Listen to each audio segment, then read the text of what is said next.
और जब अल्लाह रब्बुल इज्जत कुन फरमाने का फैसला कर लेते हैं तो फिर अल्लाह रब्बुल इज्जत तुम्हारे बदतरीन मुखालिफ को भी तुम्हारा वसीला बना देते हैं।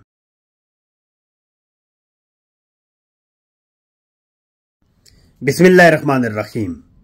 नाज़रीन अस्सलामु अलैकुम, मैं हूं मोहम्मद मुश्ताक। मैं आज आपके साथ एक बहुत ही सादा और राज की बात शेयर करने जा रहा हूं। देखिए, अल्लाह रब्बुल इज्जत जो है ना, वो अपने बंदों को दुआ और अपनी इबादत की तौफीक देते ही तब हैं जब अल्लाह पाक ने कुन फरमाना हो।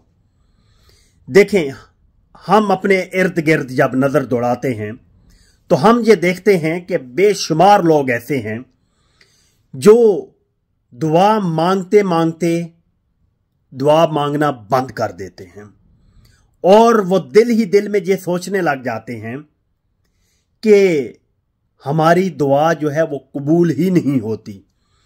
हालांकि अल्लाह रब्बुल इज्जत ने अरशाद फरमाया है कुरान पाक में, ला तकनतु मिन रहमतिल्लाह, कि मेरी रहमत से कभी मायूस ना होना।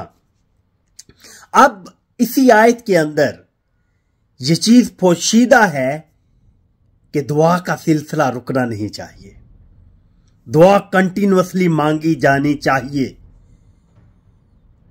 अल्लाह रब्बुल इज्जत जहां वाज़े इशारा दे रहे हैं कि दुआ मांगते रहो, और जो लोग दुआ मांगना छोड़ देते हैं वो ये समझ लें कि उन्हें अल्लाह रब्बुल इज्जत ने दुआ की तौफीक दी ही नहीं है।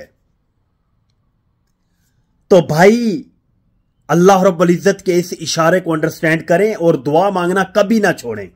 मेरे ये ईमान का हिस्सा है कि अल्लाह रब्बुल इज्जत कभी भी अपने किसी बंदे को सिसकते हुए नहीं छोड़ते, उसकी नैया पार जरूर लगाते हैं। और जब अल्लाह रब्बुल इज्जत कुन फरमाने का फैसला कर लेते हैं तो फिर अल्लाह रब्बुल इज्जत तुम्हारे बदतरीन मुखालिफ को भी तुम्हारा वसीला बना देते हैं। Wish you good luck.